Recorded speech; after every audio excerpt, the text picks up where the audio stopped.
Ethan Bradley was 13, with slim shoulders and restless blue eyes, and though he lived in one of Manhattan's most prestigious towers, his world felt smaller than the bedrooms of many other children. From the skyline windows, he could see the towers of other buildings, the stretch of the Hudson River glinting in the afternoon sun. Yet inside his walls, the world felt close, silent, and safe only for the appearance of perfection. His father, Richard Bradley, was a man accustomed to power and control. He was rarely home, jetting off on business deals and philanthropic tours, always in crisp suits and with a schedule that left little room for domestic entanglements. His presence in Ethan's life was intermittent, measured. Victoria, his stepmother, meanwhile oversaw every inch of the space they called home. The pristine marble floors, the art on the walls, the arrangement of cushions and ornaments, the menus of dinner, and the timetable of days. In this environment, Ethan was expected to emulate the polished precision of the place itself. From morning until evening, routines were mandatory.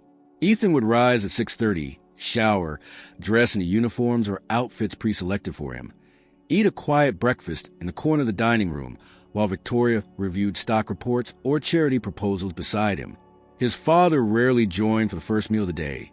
Evenings sometimes found him there, but more often he arrived just long enough to eat and depart again. Ethan's life was filled with lessons. Piano at 2 o'clock, math tutoring at 4, French conversation at 6, dinner at 8, homework until 11. Only after that, he might read or sketch quietly in his room before closing his eyes. Boundaries were clear. No television shows beyond documentaries, no modern games, no friends over unless fully approved in advance. The apartment was a gleaming cocoon of luxury, but it was also a cage of expectations. Maria was their housekeeper and cleaner, a middle-aged woman of soft tone and steady diligence. Her origins were humble. She spoke gently, moved slowly, and had worked in the Bradley home for years before Victoria's arrival.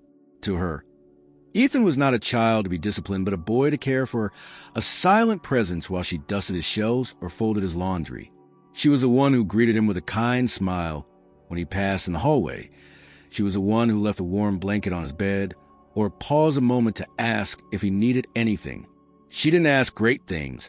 She asked only if he was comfortable, if he was hungry, if the early morning was cold. In her presence, he softened, even when only slightly. Ethan, in turn, treasured those few soft moments. When he returned from a tutoring session or lesson, he would sometimes find her humming quietly in the kitchen, organizing the day's leftovers or preparing a snack. He would edge close and speak in hushed tones. "Could I have some warm milk?" And Maria, with a small nod and a sad smile, would set a gentle cup in front of him, steadying on the counter so he would not spill. To Victoria, everything had to be perfect. She measured affection in achievements. She saw Ethan's drawings as distractions, his emotional needs as liabilities. And though she kept a calm, controlled face, the pressure she placed on him was like steel threads wrapping tighter with every deadline, every scrutiny, every admonishment disguised as guidance. Under that bright, ornate roof, Ethan learned to tread softly, to frame his desires in polite tones, to make his loneliness small. Yet in that gilded cage, the boy dreamed, not of escape exactly, but of a room without expectations, of open sky and messy laughter, and the touch of someone who simply saw him for who he was, and not for what he should become. That desire lived in hidden sketches, in the turn of a page in a library book, in dreams of wide fields and distant forests. But these things whispered quietly in his heart, because to speak them aloud would be to upset the balance, to invite scrutiny and censure. Maria might suspect something was wrong. She noticed the pauses in his greetings, the avoided eye contact, the way he sometimes hugged himself as though cold inside. But she was careful. She had learned long ago that the careful person listens more and speaks less. And so she stayed near, gently observant, a quiet warmth to his otherwise chilly world. The apartment stood tall and gleaming against the New York skyline, windows polished to sheen, curtains drawn at evening to maintain the illusion of poise. From the outside, it seemed an elegant fortress. Inside, it held the silences and burdens of a boy whose voice was smaller than his dreams. And in that gilded cage, Ethan waited for something like understanding or release, or simply a day when he might speak freely and feel heard. The morning began with the sound of distant footsteps and the hum of a vacuum cleaner in the hallway. Ethan sat at his desk, already dressed in a navy blue sweater and gray slacks, staring blankly at a grammar workbook. Outside, the city was alive with movement, horns and sirens weaving a song of chaos and color. Inside, however, the apartment was a place of stillness and order, too quiet for a 13-year-old boy. Victoria entered the room with her usual sense of command, holding a small clipboard against her chest. She surveyed Ethan's posture, the neatness of his workspace, the positioning of the desk lamp, then offered a nod of approval without a word. Ethan remained still, waiting for instructions. "I've adjusted your study schedule," she finally said, her voice even and devoid of warmth. "Starting today, your math review will be moved to after lunch. Mr. Langley said you struggled with fractions last session, so I've added an additional 30 minutes. Ethan opened his mouth to reply but said nothing. Instead, he nodded. Victoria's rules weren't made to be discussed. They were meant to be followed. She moved to the bookshelf and began rearranging a few items, her eyes catching on a small figurine of a fox tucked behind some textbooks. She held it up with a frown. "Why is this still here?" "It was a gift from Mom," Ethan said softly, barely audible. "She gave it to you years ago," Victoria replied, placing it in the small donation box she kept by the hallway. "You're too old for this now." Without another word, she exited, leaving Ethan staring at the empty space on his shelf. The fox had been one of the last things his mother gave him before she died, and though time had worn away much of the pain, that object had always felt like a thread connecting him to something softer, something that belonged to him. Later that day, while Maria was dusting the family room, she noticed a change in the framed photos. The image of Ethan at age 9, grinning widely beside his father in Central Park, had been removed. In its place was a more recent, more formal portrait. Ethan in a blazer, unsmiling, standing beside Victoria at a charity gala. His father was absent from both. It wasn't just the photos. Over the past few weeks, Maria had seen little shifts in the apartment that others might not have noticed. The bookshelf in Ethan's room had fewer storybooks and more encyclopedias. His favorite hoodie, faded, with a space logo on the sleeve, had disappeared from the laundry rotation. When she asked about it, he simply shrugged. Victoria had started enforcing what she called appropriate development. Ethan was allowed to play only with building kits that emphasized logic and strategy. No plush animals, no fantasy novels, and certainly no cartoons. She said they encouraged mental laziness and childish thinking. Even his time outdoors was supervised and limited to walks around the private courtyard on the ground floor of the building, always scheduled and never spontaneous. One afternoon, while organizing the cabinet in the hallway, Maria overheard a conversation between Victoria and Richard on the phone. The door was slightly ajar. "He still clings to those silly things," Victoria said. "I've done my best, but he's emotionally stagnant. We need to push him harder. If he doesn't adapt now, he never will." There was a pause. Richard's voice, distant and tired, responded, "Just do what you think is best. I'll be back next month. Maybe." Maria moved away before she was noticed. That evening, she found Ethan in the kitchen, sitting silently at the counter with a half-eaten apple in front of him. He didn't look up when she entered. "You're not hungry?" she asked. "Not really," he murmured. "Would you like some warm milk? Maybe a little cinnamon?" He shook his head. "Victoria says snacks ruin discipline." Maria leaned against the counter, watching him quietly. She didn't want to push. Not yet, but the signs were growing clearer. Ethan's silences were longer, his shoulders more tense, his smiles increasingly rare. On Thursday, while folding clothes in the laundry room, Maria noticed one of Ethan's sketchbooks peeking from the top of a bin marked to be stored. She gently pulled it out, flipping to the pages filled with vivid drawings of forests, open skies, and children running barefoot across green fields. The images were full of color and movement, unlike anything in Ethan's current reality. She knew the rules. Victoria had declared Ethan's belongings would be curated to reflect his stage in life. Everything that didn't align with her vision of his maturity was to be packed away or donated. But Maria hesitated. She carefully slid the sketchbook under her arm and brought it back to the apartment. placing it quietly in Ethan's backpack before she left that night. The next morning, Ethan found it. Maria said nothing, but when their eyes met across the kitchen, he gave her the smallest of smiles. A flicker, but real. Rules continued to pile up in the Bradley home. Ethan was now required to track his reading progress daily in a spreadsheet Victoria reviewed each Sunday. He was not allowed to choose his own meals. Victoria had worked with nutritionists to design a weekly menu optimized for focus and growth.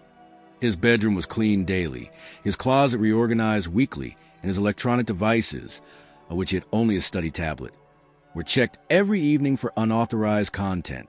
The word no became more frequent in his life than any word of affection. No games after 8 o'clock. No asking why. No unexpected guests. No phone calls during study hours. No leaving a mess. No forgetting appointments. No sighing. One rainy Saturday, Victoria held a brief meeting with Ethan in the study. She spoke with precision, explaining that his progress in French had plateaued and that she had hired a second tutor to accelerate development. Ethan nodded. His eyes were focused, but the rest of him seemed far away, like someone watching his own life from outside a window. After the meeting, Maria found him alone in the hallway, facing the wall, unmoving. "Ethan, I'm fine," he said quickly. She waited a moment, then quietly offered, "I found an old cookie recipe I used to make. I thought of trying it again." His eyes lit up briefly, then dimmed again. "Victoria says sugar makes me tired. Maybe some other time." But Maria baked them anyway, and that night, while cleaning the kitchen, she left a small tin outside Ethan's room. When she returned in the morning, it was empty. These were the rules at home now, some written, many unspoken. And with each passing day, Ethan grew quieter, not out of obedience, but out of necessity. He was learning to live inside the rules, to navigate the quiet corridors of a home that looked perfect from the outside, but felt like something much colder once the door closed behind you. Tuesday mornings were always quiet. Maria usually began her cleaning routine in the guest bedrooms, but that day, Victoria had asked her to start with Ethan's room, something about reorganizing for a delivery. When Maria stepped inside, she noticed a faint smell of furniture polish lingering in the air, a sure sign that someone had already been there before her. She moved through the space with practiced care. The curtains were perfectly drawn, the desk clear except for the assigned workbook and scheduled planner. She bent down to pick up a pen that had rolled under the dresser and spotted something unusual in the small trash bin beside Ethan's bed, a flash of bright red plastic beneath crumpled paper. Curious, Maria set down the dust cloth and knelt to inspect it. Her hand reached into the bin, pulling out a broken toy train engine, its wheels cracked and paint chipped along one side. She recognized it instantly. It was the same little red train Ethan used to carry with him, tucked under his arm when he wandered the apartment as a smaller child. He used to give a name, something sweet and silly, Charlie or maybe Chester. It had been a piece of comfort in the early days after his mother's death. Maria turned it over in her hands, frowning. The break wasn't from where. It looked recent, like it had been snapped in two. She set it gently on the edge of the bed. When Ethan returned from his piano lesson an hour later, she was wiping the windowsill. He paused when he saw the toy, his expression tightening. "I found it in the trash," she said gently, not turning to face him. "I thought maybe it ended up there by mistake." Ethan hesitated before speaking, his voice low. "Victoria said it's not for my age anymore. She broke it, then told me to throw it away." Maria turned then, her movements slow, controlled. "She broke it?" He nodded. "She said it was a baby's thing. I didn't want to throw it out, but she stood there until I did." The boy's eyes didn't fill with tears, but they held something heavier, a resignation that no child should know. Maria stepped forward and picked up the broken train, offering it to him. "You can still keep it, even broken. She'll find it. Then we'll find a place she won't look." Ethan stared at her, and for a moment, Maria feared she'd crossed some unspoken boundary. But then he nodded slowly. She wrapped the toy in a cleaning cloth and slipped it into the pocket of her apron. Later, she would tuck it inside a drawer in the linen closet, hidden behind fresh towels, safe. Over the next few days, Ethan seemed more subdued than usual, as though the toy's absence had taken more from him than just a memory. During his lessons, he struggled to concentrate. His French tutor left early one afternoon, muttering to Victoria that the boy's attention was drifting, that he seemed distracted and moody. Victoria blamed lack of discipline. She increased his study time by an additional half-hour each day, removed his drawing pencils for the week, and threatened to cancel an upcoming weekend trip to museum if he didn't improve. Ethan didn't argue. He simply nodded, returned to his desk, and kept his eyes on the page even when the lines blurred in front of him. Maria saw it all, quietly. She didn't have authority to intervene, not directly, but she began to make small adjustments. She left notes for Ethan inside the drawers with words of encouragement. "You're doing your best. I believe in you," one page at a time. She cooked more often, using the excuse that the chef was out sick or that something had spoiled. This gave her chances to interact with Ethan in the kitchen, to slip him small slices of banana bread or soft-boiled eggs the way he liked them when he was little. But even so, the atmosphere in the apartment was thick with control. Victoria rarely raised her voice, but her expectations pressed on the household like a tightening belt. She began holding weekly progress evaluation with Ethan, where they reviewed his academic scores, posture, behavior, and time management. Richard, still absent, never called during these meetings. His presence remained a photograph on the piano, nothing more. One evening, Maria overheard Ethan talking in his room, the door slightly open. She thought perhaps he was on a supervised call with a classmate or speaking with a tutor. But when she passed by, she realized he was alone, sitting on the bed, whispering to the broken toy she had quietly returned to him days earlier. "I know it's stupid," he said softly, "but I liked having you around." He paused and added, "I don't even know who I'm supposed to be here. Every time I try to just be me, they say it's wrong." Maria stepped back before he noticed her heart tightening. The next morning, Victoria held a meeting with the house staff, instructing them on upcoming inspections and announcing that she would be organizing Ethan's room herself over the weekend. She emphasized the need for removing sentimental clutter and streamlining his environment for success. Maria knew what that meant. She waited until the apartment was empty that afternoon and returned to the linen closet, retrieving the toy. That evening, she handed it back to Ethan with quiet urgency. She said, "She's going to clean your room." Ethan took the toy, clutching it tightly. "She's going to find everything." Maria hesitated, then said, "Maybe you can give it to me for now. I'll keep it until she forgets about it." He shook his head. "No, I think I want to keep it with me, even if she sees it again. It's mine." The boy's defiance was subtle, but it stirred something fierce in Maria. Not rebellion for its own sake, but the need to protect something of himself. A declaration that not everything could be taken away, even if it was small and cracked down the middle. That night, Ethan placed a broken toy inside his pillowcase before going to sleep. Victoria didn't find it during her weekend inspection, but she did notice the missing sketchbook again, and this time she confronted Maria. "I thought I put that in storage." Maria replied with practiced calm. "It was likely mixed in with the school materials. I'll remove it." Victoria studied her for a long moment. "He's too old for fantasy. He needs clarity, not distraction. I think a child needs room to breathe." Victoria's eyes narrowed. "He needs to become what this world requires. There's no space for weakness." Maria didn't answer. Not then, but when she returned to the kitchen, she took the sketchbook, slid it behind her recipe binders, and made a silent vow. She would keep protecting Ethan, however quietly, however subtly, however carefully. Because sometimes, even a broken toy could be a lighthouse in a storm. The invitation had been printed on ivory cardstock, the kind that carried weight not only in its thickness but in the names it bore. Victoria had spent the entire week preparing for the event, a formal dinner she described as an intimate networking opportunity, with a few of Richard's most influential business associates. Though Richard himself would not be attending, an emergency overseas had pulled him away again. Victoria insisted the event go on without him. She believed in continuity, in appearances, in asserting her place even in his absence. By Friday afternoon, the apartment had been transformed. The dining room table, usually silent and underused, now gleamed beneath crystal-placed settings and tall, elegant candles.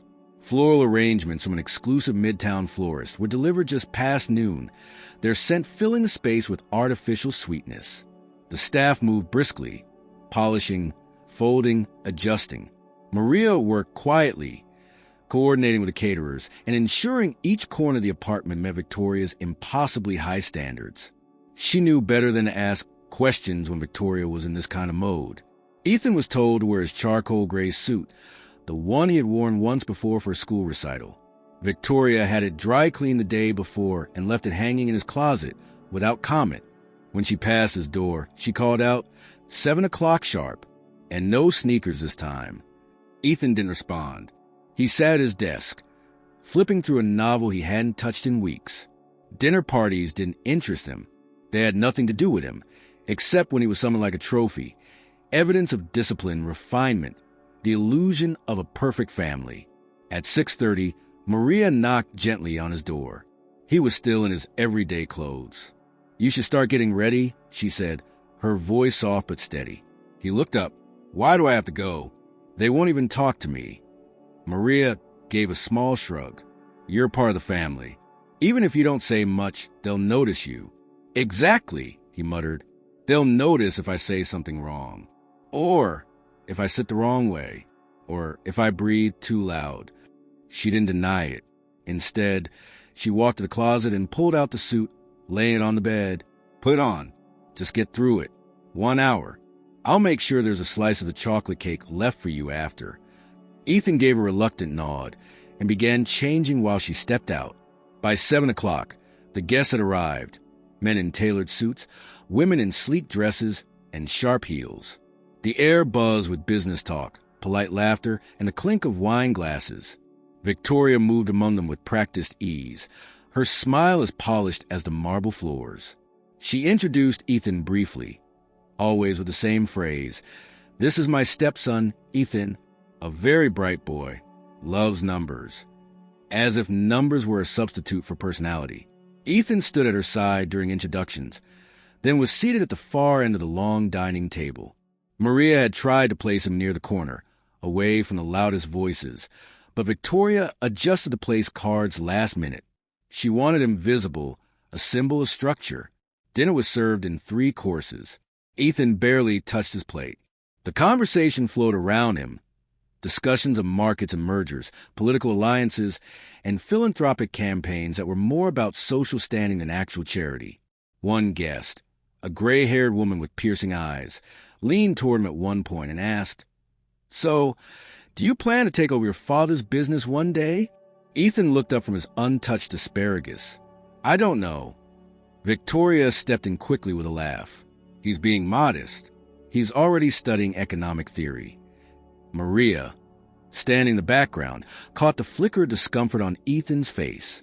She moved to refill a glass of water and caught his eye for a brief second. He didn't smile. He just looked tired. Then came the moment that would stay with him long after the guests had gone. While reaching for his glass, Ethan's sleeve caught the edge of it. The glass tipped, water spilling in a sudden, loud splash across the white linen tablecloth and onto the lap of the guest beside him, a stern-looking man with a reputation for ruthlessness in corporate circles. The table fell silent. "I'm so sorry," Ethan said quickly, fumbling for a napkin. The man chuckled, brushing the water off. "No harm done. Just water." But Victoria's eyes were sharp as glass. She didn't raise her voice. Instead, she leaned over, placing a hand lightly on Ethan's shoulder, and whispered just loud enough for him to hear, "Careless. You should know better." It was not the words themselves, but the way she said them. Disappointment wrapped in restraint, like she was embarrassed to have him there at all. Ethan's face flushed, but he said nothing. He kept his hands on his lap for the rest of the meal, not daring to touch another glass. After dessert, the guests moved to the lounge for coffee and digestives. Ethan was told he could go to his room. He didn't wait for a second invitation. As he passed Maria in the hallway, she gave him a gentle nod, but he didn't return it.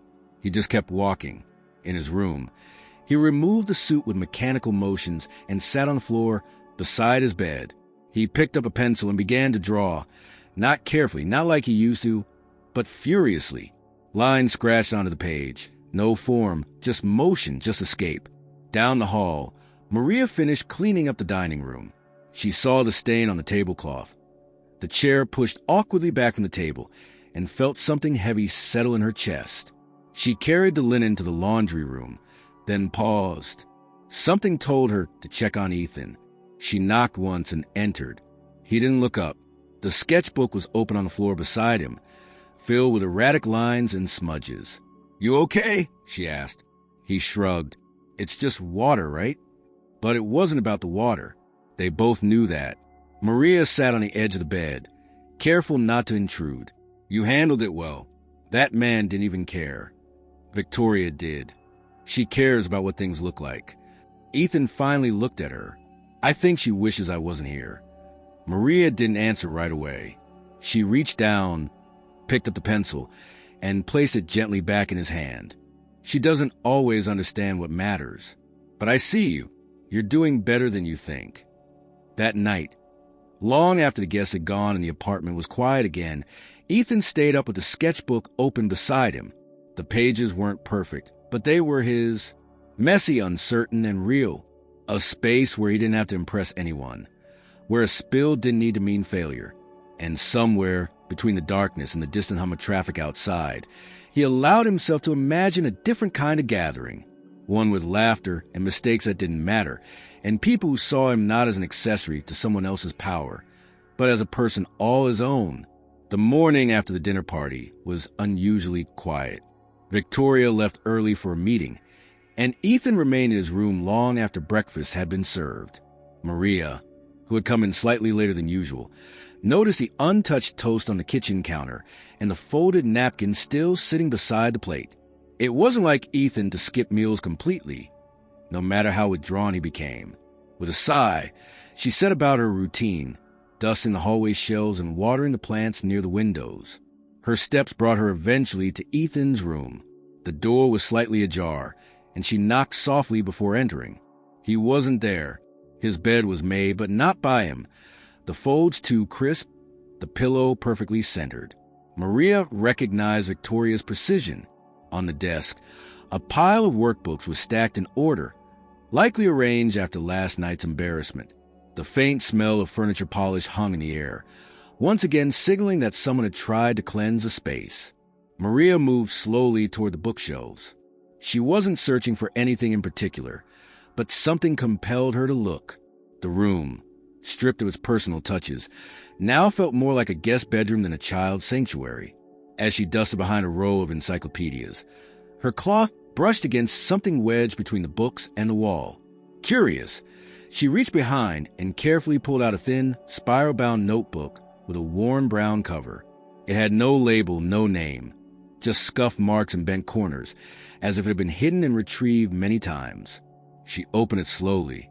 Inside were pages filled with rough sketches of open spaces, rolling hills, sun-drenched meadows, forests with winding paths, and small cottages nestled in glades. Each image was more vivid than the last, capturing not just places but feelings. Freedom, quiet, warmth. Between the sketches were lines of text, sometimes short sentences, other times fragments of thoughts. I wish I could run and never stop. I want to breathe where no one tells me how. Do other kids feel like this? Maybe I'll live in the forest someday. Maybe I'll never speak again. Maria's heart clenched as she turned the pages. There was no violence, no threats, no dark confessions. Only yearning. The quiet pain of someone trying to name what he wasn't allowed to feel. It wasn't just loneliness. It was the absence of space to be himself. Footsteps in the hallway made her close the notebook quickly. Ethan appeared at the door, his hair still damp from a shower, wearing the same gray sweater from earlier in the week. He froze when he saw the notebook in her hands. I wasn't looking, Maria said quickly. I was dusting and it slipped out. Ethan stepped into the room, eyes locked on the notebook. I hide it there, he said quietly, because if she finds it, she'll throw it away. Like the toy, like everything else. Maria didn't move. I didn't read all of it. Ethan didn't answer. He walked over and took the notebook from her, holding it close. It's not Dangerous, he murmured. It's just stuff in my head. I draw when I can't sleep. I write when it feels too full in here. He tapped the side of his temple. I understand, Maria said. It's beautiful, Ethan, and important. He looked up at her. Victoria would say it's silly.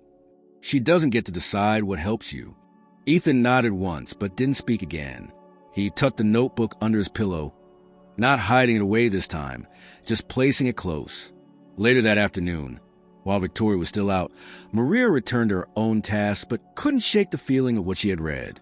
The images stayed with her, the meadows, the quiet words, the ache between the lines.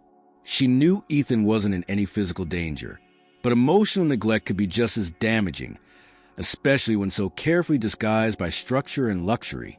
She made him tea after his tutoring session, quietly placing the mug by his elbow while he worked on algebra.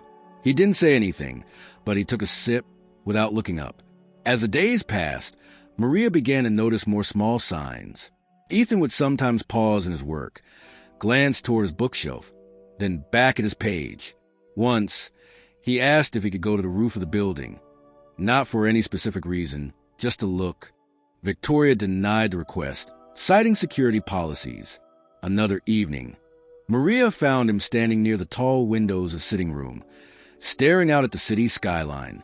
His hands were in his pockets, shoulders slightly hunched. "What do you see out there?" she asked softly. "Places I can't go," he said. Maria didn't respond. The city stretched endlessly beyond those glass panes, full of light and noise and stories. But for Ethan, it was unreachable. Not because of distance, but because of control. That night, she returned to the notebook in her mind. The entries weren't cries for help. They were whispers of a soul asking to breathe. At the end of the week, a delivery arrived, more educational materials, ordered by Victoria without consultation. When Maria helped carry the boxes into the study, she noticed Ethan watching from a hallway. He looked at the labels and then at Maria, his eyes tired. "I didn't ask for any of that," he said. "I know." He hesitated, then added, "Sometimes I think about leaving, just walking until I can't see the building anymore." Maria set the box down and turned to him. "I don't want you to go," she said, "but I want you to find a way to feel free. We'll work on that together. Somehow." Ethan didn't reply, but the look in his eyes softened. In the quiet hours that followed, Maria thought about how many children in the world felt trapped in golden cages. Silenced not by cruelty, but by suffocating expectations. Ethan didn't need rescue. He needed recognition. He needed someone to say, "You matter just as you are," and in the pages of a hidden notebook. He had already begun saying it to himself. It was just after 9 o'clock in the morning when Maria caught Victoria alone in the study. The sun was pouring in through the wide windows, softening the normally sharp corners of the room. And for a moment Maria thought perhaps the timing was right. She had rehearsed this conversation in her mind for days. She knew she had to be careful. Victoria guarded her role in the household with fierce precision, and any suggestion of interference might be interpreted as insubordination. But something had shifted since Maria found the notebook. Her silence had begun to feel like complicity. Victoria was reviewing papers at her desk, a cup of black coffee sitting beside a stack of correspondence. She didn't look up when Maria entered. "I've just finished with the upstairs rooms," Maria said. "Everything is in order." "Good. We'll be hosting a board member's wife next week, so let's make sure the guest suite stays untouched until then." Maria nodded but didn't move. She waited a second longer, steadying her breath. "Victoria, if I may, I wanted to speak to you about Ethan."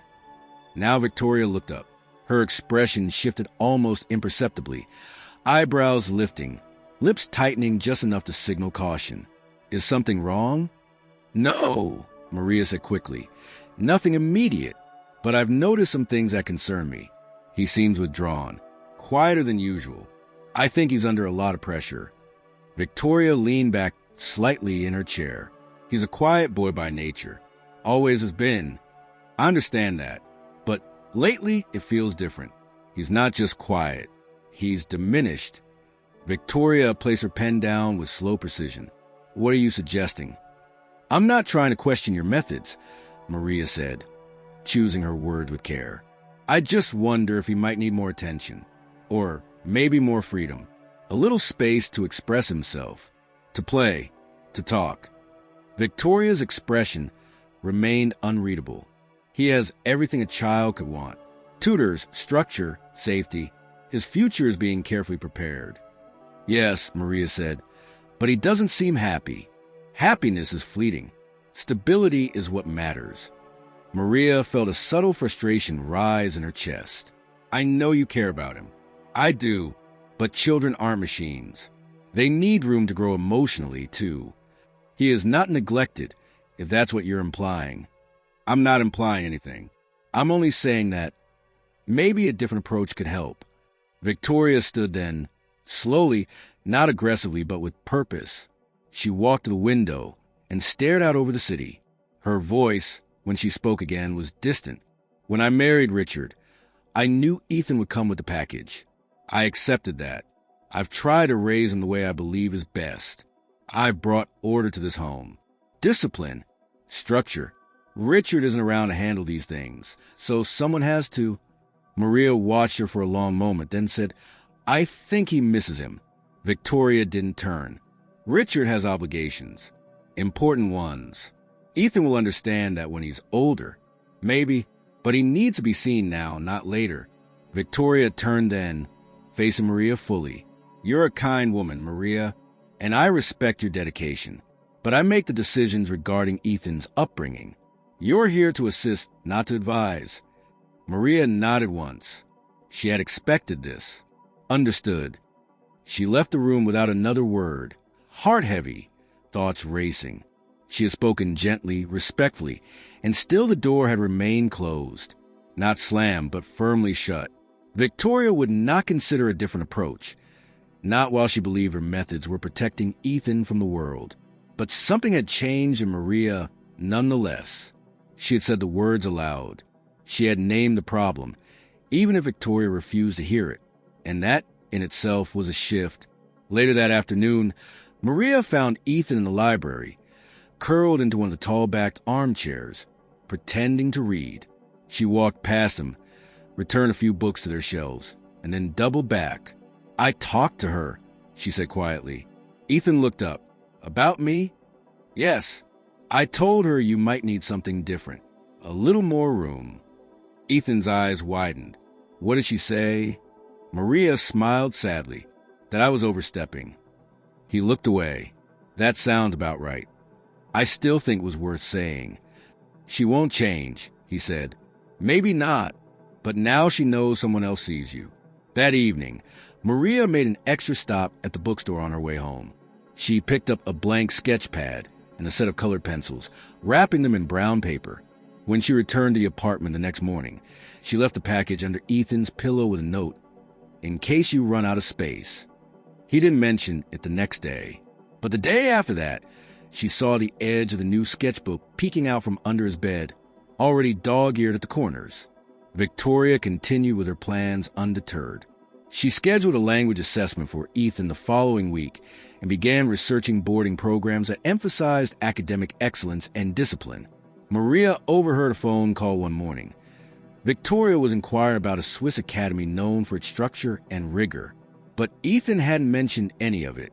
Either he didn't know, or he didn't want to believe it. Maria, meanwhile, adjusted her methods. She spoke less with Victoria, but more with Ethan.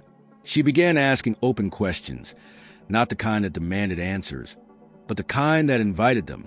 Sometimes he answered, sometimes he didn't. But each time he paused, he considered. One afternoon, while helping him sort through old papers in the study, Maria asked, if you could go anywhere in the world, where would you go?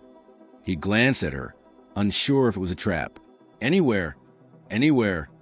I think I'd go to a place where no one knows who I'm supposed to be. Maria smiled gently. That sounds like a good place. Ethan stared at the floor. Do you think I'll ever get there? Yes, she said. Maybe not all at once, but step by step. Outside, the season was beginning to shift. Autumn crept into the city with a hush of wind and the golden turn of leaves. In the Bradley apartment, The air remained controlled, polished, precise. But inside one room, small, quiet, tucked away from the rest, something had begun to change. Not loudly, not in defiance, but in persistence. It was a gray Thursday afternoon when Maria found Ethan sitting alone in the laundry room, his knees pulled up to his chest, the hum of machines muffling the silence. She had gone down with a load of linens and hadn't expected to find him there, hidden in the corner beside the utility shelf, staring at the floor with a vacant expression. It wasn't where he was supposed to be. According to the schedule, he should have been in his third hour of language revision. But there he was, motionless, absent from the structure that governed his every hour. Maria didn't speak right away. She placed the linens in the basket and sat on the stool across from him, her hands folded gently in her lap. "Are you hiding?" she asked quietly. Ethan didn't move. His voice, when it came, was flat. "Not really. Just sitting. You skipped your lesson." I didn't feel like conjugating verbs today. Maria offered a small nod, not pressing further. She knew when to be still.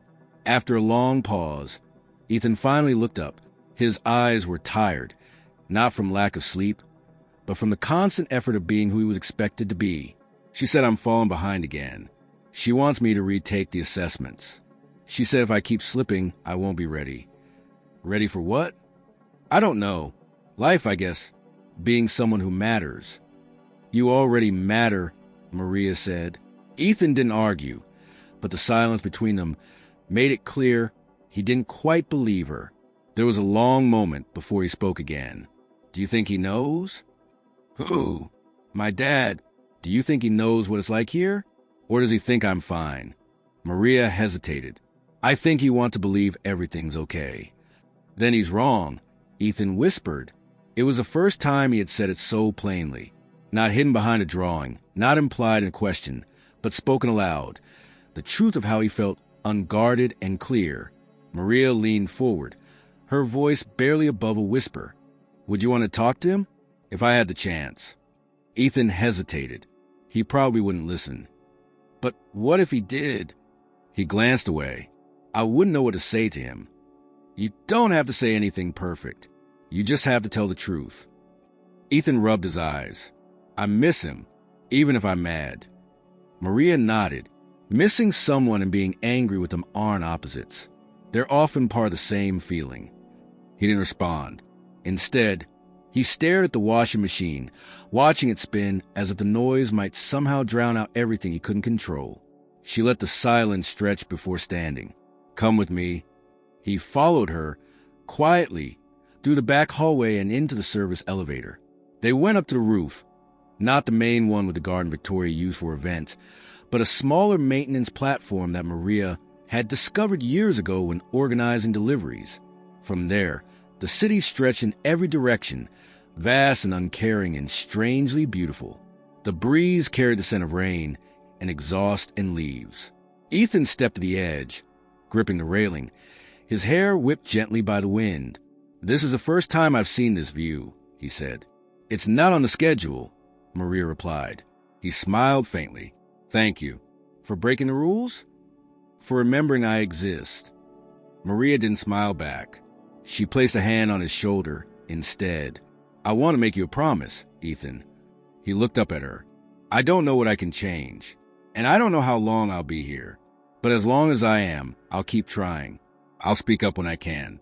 I'll find ways to remind you that you're not invisible, that your thoughts matter, that your feelings aren't weaknesses." Ethan's lips trembled slightly, but he didn't cry. He just nodded, eyes wet, voice caught in his throat. "And when your father comes back," she added, "I'll help you find the words if you want me to. You don't have to fix this alone." For the first time in weeks, Ethan stepped closer, not for words, not for advice, but to wrap his arms briefly around her waist. He didn't say anything, and neither did she. But the moment was real, honest, unguarded. Later that evening, Maria returned to her room and took out a small notebook of her own. In it, she began writing a letter, not to Richard, not yet, but to herself. A record of the promises she had made, of what she had witnessed. She would document every detail. The broken toy, the thrown away art, the notebook hidden behind the books. Not out of fear, but out of duty. If there ever came a time when someone questioned what had happened in that apartment, she wanted the truth to exist somewhere beyond memory. Days passed, and the rhythm of the household continued. Victoria resumed her projects. Ethan returned to his routine, but a quiet thread of change lingered beneath the surface. The boy had begun to look Maria in the eye again. He had begun to sketch, not as escape, but as communication. One evening, he left a drawing on her cleaning cart. It showed a field, 2 small figures sitting in the grass, one of them holding a notebook.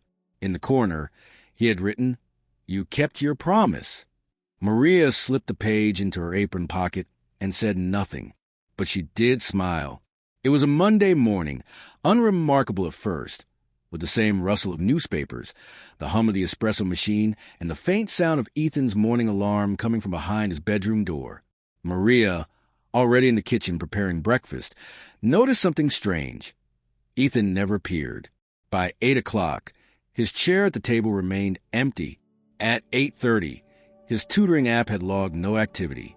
Maria, concerned, went to check on him. She knocked, waited, then opened the door to find a room perfectly tidy. Bed made, books stacked, nothing out of place.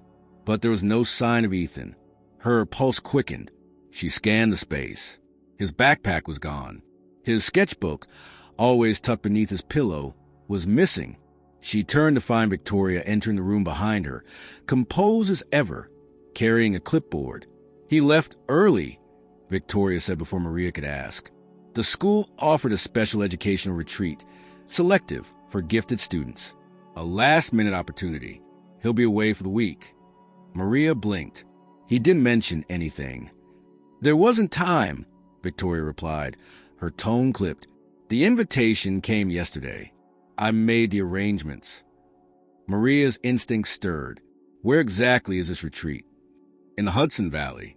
A small campus. Isolated. Peaceful. No distractions. Maria folded her hands, hiding the growing tension in her voice. "He usually tells me about these things. He seemed fine yesterday. Calm. I think he would have said something." Victoria's gaze sharpened. "Maria, this is not your concern. Ethan is being given a chance to focus. That's what he needs right now." Without another word, she turned and left the room. Maria remained where she was, uncertain. The retreat might be real. The story might check out. But something about the entire situation felt rushed, fabricated. And most troubling of all, there had been no goodbye. Later that day, Maria tried to distract herself with chores, but her thoughts remained anchored to Ethan's absence. She checked the school portal, but no announcements had been made about any retreats. During her break, she called the front office herself, carefully wording her inquiry so it didn't raise suspicion. The receptionist confirmed that the school had partnered with a few residential programs in the past, but the current retreat, as far as she knew, was only offered to students age 15 and up.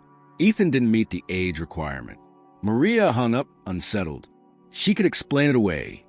Perhaps a mistake in communication, or perhaps Victoria had used her influence to push Ethan in, but the feeling wouldn't leave her. Something was off. The rest of the day passed slowly. Victoria moved through the apartment with her usual grace, making calls, reviewing documents, adjusting floor arrangements for an upcoming charity event. She made no further mention of Ethan's trip. That night, Maria walked past his room. It felt emptier than usual. Not just in its silence, but in its atmosphere, like something had been erased. The space didn't feel paused. It felt abandoned. In the quiet, Maria opened her own notebook and wrote down every detail. The hour she realized Ethan was missing, Victoria's explanation, the phone call to the school. She dated each entry. If Ethan didn't return, she wanted a record, something undeniable. On Wednesday, she checked again with the school.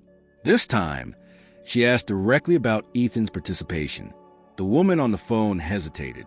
"Actually, I don't have him listed," the receptionist said. "Maybe it was arranged privately?" Maria thanked her and hung up. That evening, as she left work, she stood for a long time on the corner by the service entrance. The city bustled around her, full of noise and urgency. But Maria's thoughts were elsewhere. She knew where the family kept their secondary residence. A country home near Millbrook, quiet and secluded. Richard had mentioned it in passing once during a rare breakfast. It wasn't far from the location Victoria had vaguely referenced. She considered calling, but she didn't have the number. She could ask Victoria directly, but she knew she wouldn't get the truth.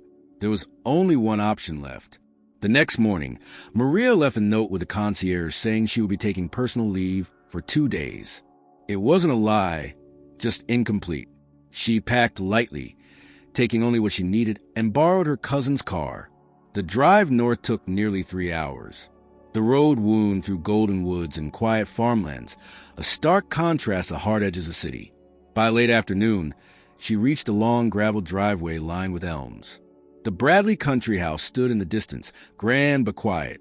No cars in the front, no signs of activity. She parked discreetly along the roadside and walked the remaining stretch. She wasn't sure what she expected. Maybe be turned away at the gate, maybe to find the house empty. But when she reached the front porch and rang the bell, it was Ethan himself who opened the door. He looked surprised, not scared, not upset, just surprised. "Maria?" Her breath caught. "You're here." He nodded slowly. She said, "I needed a break. To reset." "You didn't tell me." She said there wasn't time. Maria stepped closer. "Are you okay?" Ethan looked over his shoulder, then back at her. "It's quiet here. No lessons. Just rules. Lots of rules." Maria studied his face. He wasn't hurt. He wasn't frightened. But something about his expression was unfamiliar, detached, distant, as if he had retreated into himself to survive the isolation. "I needed to see you," she said gently. He opened the door wider. "You can come in. She's not here right now." Maria entered. The house smelled of cedar and lemon oil, the air heavy with silence. Ethan led her to the back patio, where the trees stretched toward the horizon. They sat side by side, the fading light painting the sky in soft hues. "I thought you disappeared," she said. "I didn't want to," he replied, "but she didn't give me a choice." Maria nodded. "I think she's trying to fix something that was never broken. She thinks I'm failing." "You're not." He looked out at the trees. "I just don't know how to be what she wants." "You don't have to be. You only have to be you." Ethan didn't answer, but after a long while he whispered, "I kept drawing. Can I see?" He shook his head. "Not yet, but maybe soon." Maria sat with him until the sun disappeared completely. She didn't ask what would happen next. She didn't press him for plans. She only stayed, anchoring him to the truth, that he hadn't been forgotten, that someone had come. And in the stillness, beneath the quiet sky, the question now was not if Ethan would return, but what version of himself would be allowed to come home. Maria returned to Manhattan the next morning, but her mind remained in Millbrook. Ethan's quiet demeanor haunted her. Though he had smiled faintly and showed no signs of physical harm, his presence in that country house felt suspended, like he had been tucked away rather than cared for. Victoria's absence during Maria's visit made it all the more suspicious. The woman had clearly sent him there under the guise of educational rest, but the reality was isolation, and Ethan hadn't even known when or if he would be coming back at the apartment. Everything was as she had left it. Victoria's heels clicked across the marble floors, the scent of her perfume trailing through each room like a signature of control. The breakfast table was set as if Ethan would stroll in any moment, but he didn't, and Maria could no longer pretend to accept the vague answers. That afternoon, while Victoria was out at a board luncheon, Maria sat alone in the kitchen, staring at the phone. Her fingers hovered above the keypad before finally dialing the number she had called once before, the front office of Ethan's school. She asked for the same receptionist. "I know I called about this earlier," Maria began, her voice steady, "but I need to ask again. Is there any record, any documentation at all, that Ethan Bradley is participating in a school retreat or approved absence?" The receptionist hesitated. "I'm sorry, but our records still don't show anything formal. No absence request, no approval. It's possible something was arranged privately between his guardians and a third-party program. That happens sometimes, especially with high-profile families." Maria took a breath. Would there be a reason why the school wouldn't be notified? Technically, it's against policy for a student to be pulled out without proper notice. But again, families with influence sometimes bypass the process. I understand, Maria said, masking her concern. Thank you for confirming. She hung up and immediately began writing again in her notebook. The contradictions were growing louder. Victoria had not just omitted details. She had actively misled those around her, using her position to conceal the nature of Ethan's absence. The school had no record. Ethan had no clear timeline. And Richard, Ethan's own father, hadn't been mentioned in any of it. Maria knew she had to reach him. She had no direct number for Richard. All calls to him were funneled through his executive assistant, a woman named Dana, who managed a schedule and communication with surgical precision. Maria had met her only once, during a holiday event the year before. But she remembered Dana's eyes, sharp, observant, and not easily manipulated. She found the number listed on a business card tucked inside one of Richard's unread books in the study. She dialed. Dana Owen speaking. Hello, this is Maria. I work in the Bradley residence. I apologize for reaching out directly, but it's about Ethan. I'm concerned for his well-being. There was a pause. Go on. Maria explained everything she could without exaggeration. Ethan's sudden disappearance, the false claim of a school retreat, the absence of documentation, the visit to the country house, and Victoria's refusal to offer her clear information. I understand this may not be my place, Maria concluded, but I've known Ethan for years. He's a quiet boy, not confrontational, but he's slipping into something that looks like emotional isolation. He needs his father. Now. Another pause. Then Dana's voice came, calm and efficient. I appreciate your honesty. Mr. Bradley has been on-site in Tokyo, but I'll pass this along immediately. I can't promise how he'll respond, but I can assure you this won't be ignored. Thank you, Maria said. She hung up and sat in silence. It was a risk contacting Richard directly. If Victoria found out, it could cost Maria her job, but that no longer mattered. The lines had been crossed long ago. Ethan's well-being wasn't a matter of domestic routine. It was a matter of integrity. Over the next 2 days, Maria noticed a change in Victoria. Not dramatic, but perceptible. She took more calls behind closed doors. Her tone during conversations was brisker. And then, on Thursday afternoon, she announced, without invitation, that Ethan would be returning from Millbrook by the weekend. Maria remained outwardly neutral, but internally, she knew this was no coincidence. Someone had intervened. That evening, after the staff had retired and the apartment had gone quiet, Maria received a message from an unknown number. It was brief. Thank you. He'll be home soon. She held the phone in her hand for a long moment, her breath catching. Richard had acted, quietly without spectacle, but definitively. Saturday morning arrived under a soft rain. Maria waited near the front entrance, listening for the elevator. Just before noon, the bell rang. When the doors opened, Ethan stepped out. He wore the same navy sweater from the day Maria had last seen him, but it hung looser now. He was thinner, not unwell, but distant, like the version of him that had left wasn't the same as the one returning. Victoria greeted him with a composed smile and a distant hug. We're glad to have you back. I hope you used the time well. Ethan nodded but didn't speak.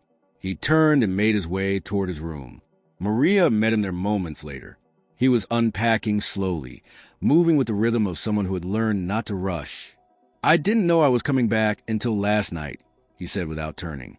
I figured, Maria replied. Someone made her change her mind. I think it was your father.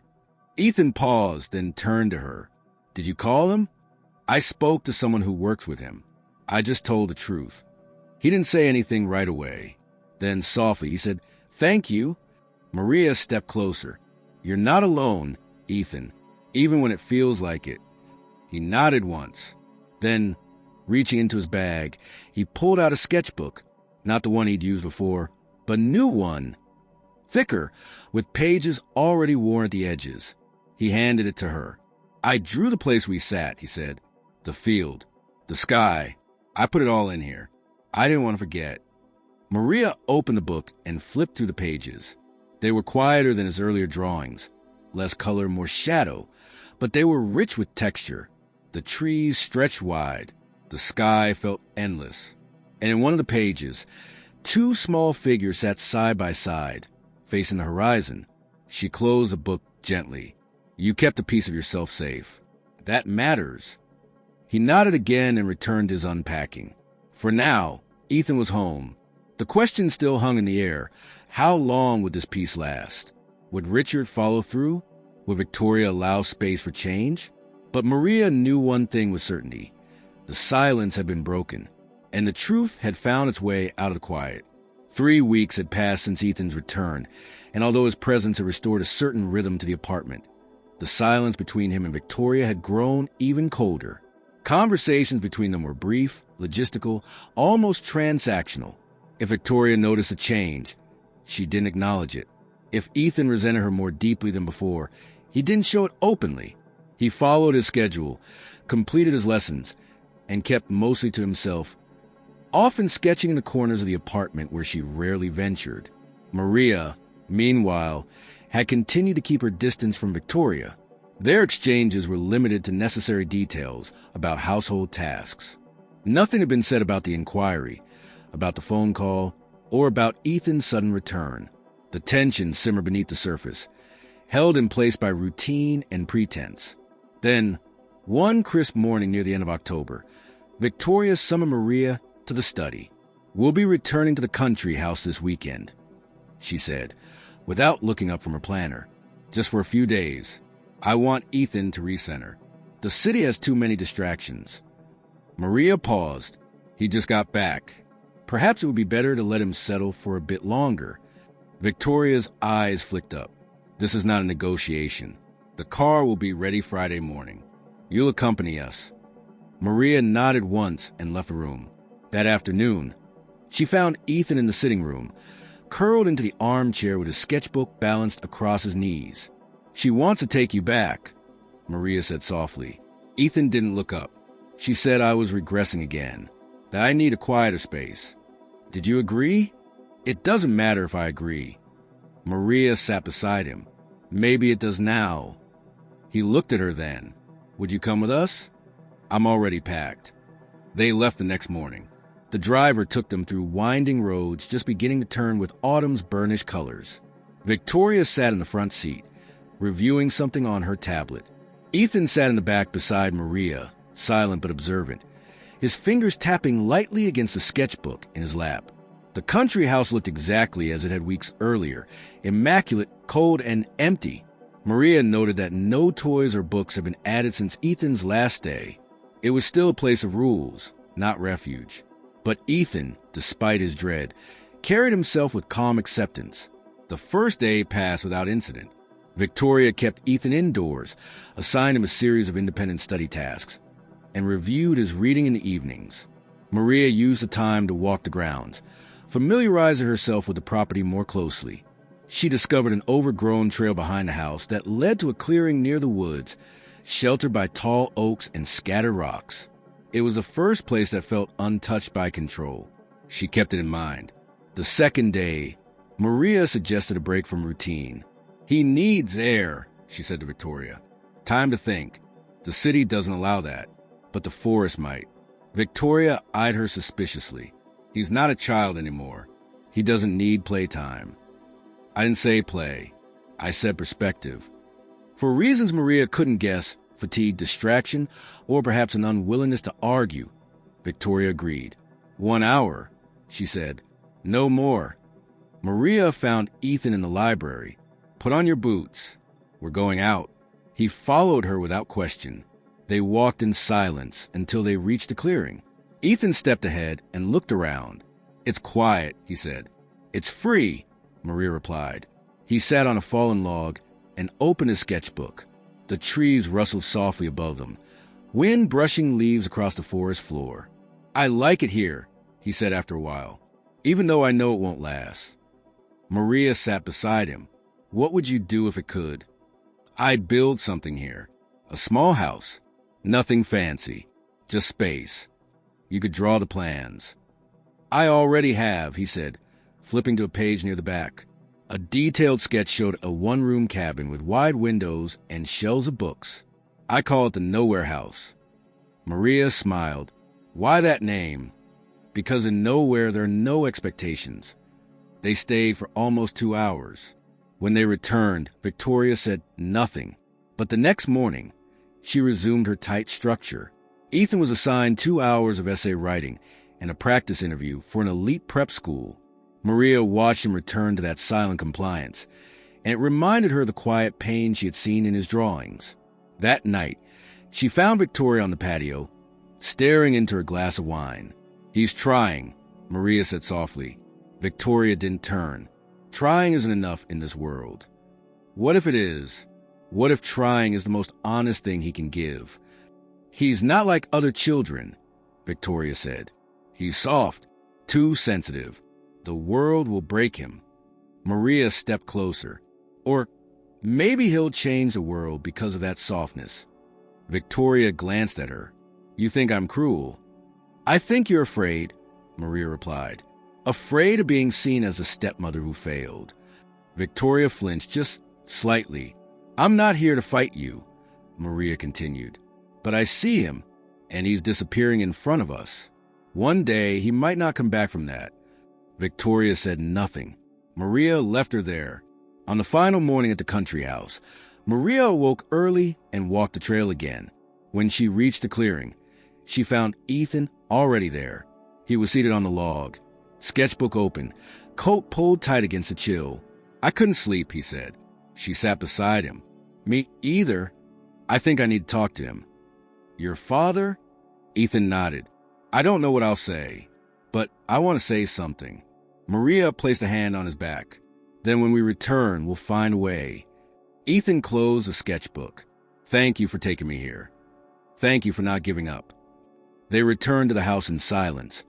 But something had changed. Not loudly, not obviously. Just a shift in posture. A weight moved. A decision made.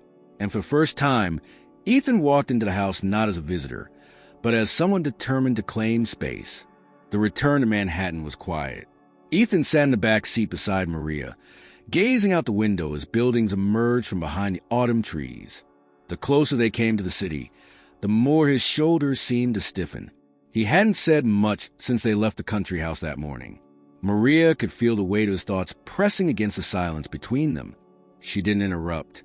Victoria, seated in the front with her tablet resting on her knees, spoke only once during the drive. "You'll resume your standard schedule tomorrow. I've already confirmed with your instructors." Ethan gave a nod so small it was barely perceptible. The apartment greeted them with its usual pristine order, the scent of fresh-cut lilies already filling the foyer. Maria helped unpack the bags while Victoria moved swiftly into her office. It was as if the entire trip had never happened. But Ethan moved differently. He didn't retreat to his room as he often did. Instead, he walked into the kitchen and sat at the counter, waiting. Maria joined him minutes later, drying her hands on a towel. "Do you want to eat something?" "No, I want to talk to her." Maria hesitated. "Now!" He nodded. "Yes, while I still feel like I can." Maria looked at him carefully. His eyes were steady, not angry, but focused, more present than she'd seen him in weeks. "All right," she said. "I'll be nearby." Ethan walked down the hall and knocked once on the door to the study. Victoria didn't answer right away, but after a few seconds, her voice came, firm and practiced. "Come in." He stepped inside. She looked up from her tablet, surprised. "Yes." "I need to talk," Ethan said. Victoria closed the device and folded her hands on the desk. "Go ahead." Ethan stayed standing. "I don't like how you talk about me." Her expression shifted only slightly. "What do you mean?" "You say I'm too sensitive, that I need structure, that I'm falling behind. But you never ask what I think, or how I feel. You treat me like I'm a problem to solve." Victoria sighed. "Ethan, I know you're frustrated, but I've only ever done what I thought was best for you. You're not always old enough to understand what that means." "I don't need to be older to know when something hurts," he said quietly. She leaned back.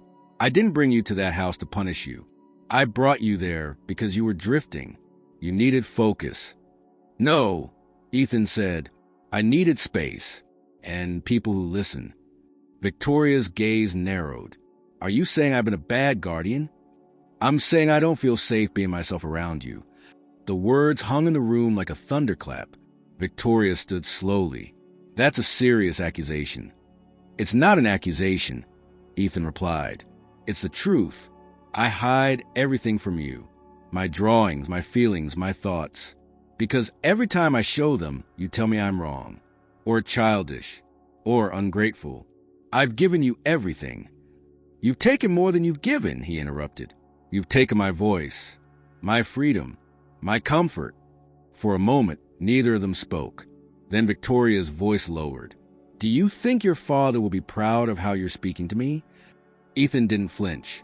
I think he needs to hear it too. Victoria's eyes flashed. You've been manipulated. Maria's been filling your head. No, Ethan cut in. She's the only one who's treated me like a person. Victoria's face hardened. You're a child, Ethan. You're not equipped to judge the decisions I make. Maybe, but I know what it feels like when someone makes decisions for me instead of with me. And I know I don't want to live like that anymore. She opened her mouth to respond but stopped. Something about his tone, not disrespectful, but resolved, seemed to shake her. She looked at him as though seeing a stranger. You're not the same boy you were, she said. I'm still me, he replied. You just never try to learn who that is. Ethan turned and walked out, leaving the door open behind him. Maria stood in the hallway, waiting. He met her eyes and gave a small nod. I said what I needed to, he whispered.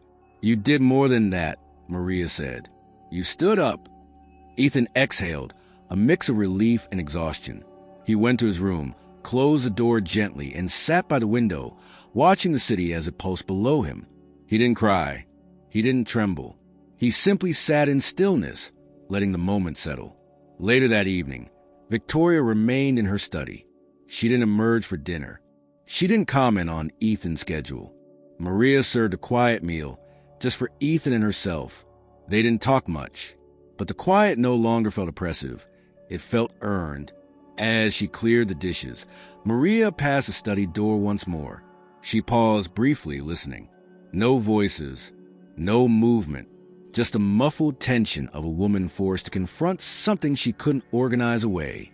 That night, before bed, Ethan placed his newest drawing on the kitchen counter.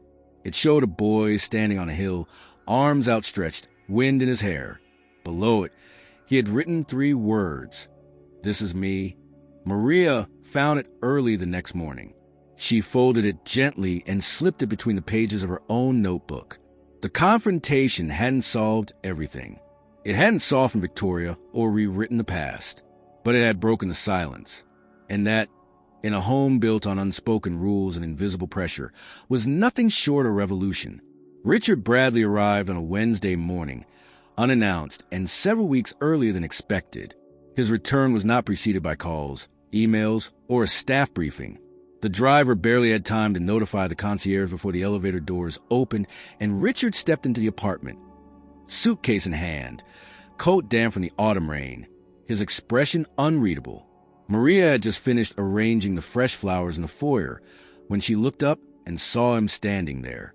She froze for a moment, unsure if it was really him or some manifestation of the conversation she had longed to have. Mr. Bradley, she said cautiously. Is Ethan here? He asked immediately, his voice low, controlled. He's in his room. Just finished with his morning lessons. Richard nodded once. Tell him I want to speak to him. In the library. Maria started to move, but Richard caught her arm gently. You too. Please. She blinked. Me? I think I've been away long enough. Time to listen. Minutes later, Ethan walked into the library, hesitant at first, unsure if he was in trouble or if this was simply another rare appearance from a father whose presence had always felt just out of reach. Maria followed close behind and stayed near the door as Richard closed it. Sit, Richard said quietly, motioning to the 2 chairs facing the window. Ethan sat, clutching his sketchbook tightly in his lap. Richard remained standing for a moment, looking not at his son, but out the wide windows of the Manhattan skyline. Then he turned. "I received a call," he began, "a few weeks ago, from my assistant. She said there were concerns about how things were being handled here. At first, I dismissed it. I assumed it was exaggerated. But then I remembered I hadn't spoken to you in over a month." Ethan didn't respond. "I wasn't there when your mother passed." "Not really. I was physically present, but emotionally, I let the work consume me. After she was gone, I thought the best way to protect you was to keep building, to secure everything, to provide. But I see now that providing isn't the same as being here." Still, Ethan said nothing. His fingers tightened around the edge of the sketchbook. "I let others make decisions for you, and I didn't ask enough questions. That's on me. And if that's made you feel invisible or trapped or abandoned, I have no excuse, only regret." Ethan finally looked up. "She said you knew everything, that you agreed with her rules." Richard shook his head. "I didn't know the full extent. I didn't ask.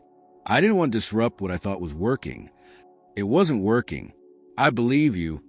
Maria shifted slightly in her seat, unsure whether to speak, but Richard turned toward her. "You reached out," he said. "You saw something I didn't." "I didn't do it to challenge anyone," Maria said, "only to protect him. He was disappearing, Mr. Bradley, and no one was noticing." Richard nodded solemnly. "I appreciate your courage. Truly." He turned back to Ethan. "What do you need from me?" he asked. "Not as your guardian or your provider, as your father." Ethan's voice trembled. "I don't know. I just want you to see me." "I do now," Richard replied. "And I want to understand you better. Whatever that means. Whatever it takes." There was a long silence.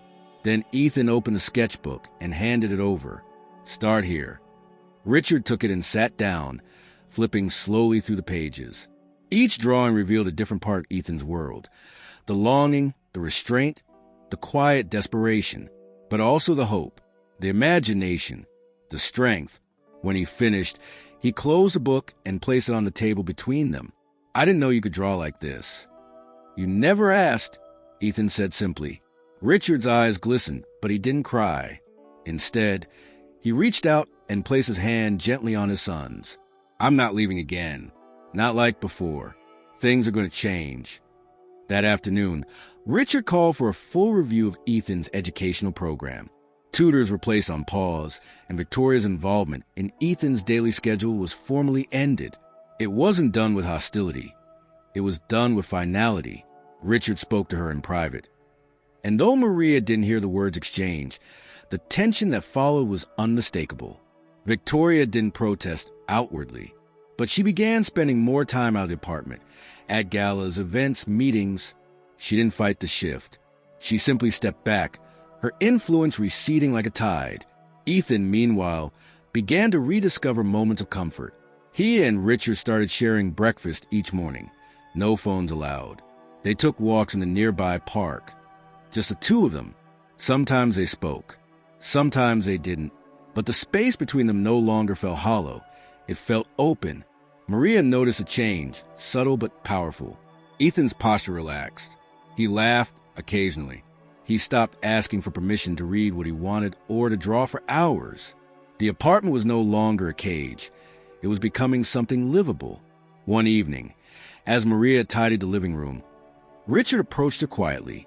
"I owe you more than I can say," he told her. "You don't owe me," Maria replied. "Just keep showing up." He nodded. "That's the plan." That night, Maria sat with Ethan in the kitchen, a pot of tea between them. They said little, but as Ethan opened a new sketchbook and began to draw, slowly, deliberately, Maria saw something she hadn't seen in months. Peace. Not perfect, not permanent, but real. Winter arrived quietly that year, slipping into the city on the heels of early darkness and colder winds. The first snowfall dusted the buildings in a soft white veil, and for the first time in many months, the Bradley apartment did not feel like a place of tension. The atmosphere had changed, not abruptly, but with a gradual steadiness that came from intention and effort. The rhythm of the household was no longer dictated by rigid silence or polished appearances. It had begun to follow the quiet pulse of something more human. Ethan moved through the space differently now. He wasn't watched, corrected, or scheduled into obedience. He chose his clothes. He set his own pace for studying. He walked barefoot through the kitchen on weekends and left his drawings out on the coffee table without fear of them being taken or thrown away. Richard had kept his word. He reduced his travel significantly, rescheduled meetings that conflicted with his evenings at home, and began seeing his son not only as a responsibility, but as a relationship worth building. Their conversations grew longer. Sometimes they discussed art or books or cities they wanted to visit. Other times, they simply shared space. Richard reading the newspaper, Ethan sketching beside him, neither feeling the need to fill the silence with anything more than presence. One Sunday morning, Richard suggested they go to the museum, not for a school project, not as an educational exercise, but just to explore. Ethan lit up. They spent hours wandering to the halls of the Met, stopping in front of the landscapes and studies of faces. At one point, Richard turned to him and said, "You see more than most people do." Ethan smiled, not out of pride, but out of relief. He was finally being seen for who he was. Back at home, Maria continued to be a quiet constant. Her role in Ethan's life had shifted subtly, from caretaker to something closer to mentor, or even family. He began sharing his drawings with her again, asking her opinion on colors or shapes, even offering to draw something just for her. She laughed the day he handed her a page depicting her standing in the kitchen with a cape and crown. "Queen of the apartment," scribbled at the bottom. "I should have worn better shoes if I knew I'd be royalty," she said. Victoria, too, had changed, though her transformation was less visible. After Richard's intervention, she retreated from her tight grip on the household. She no longer issued commands about Ethan's routines or reviewed his academic reports. Instead, she began attending social functions alone, appearing less and less at meals. But she did not leave.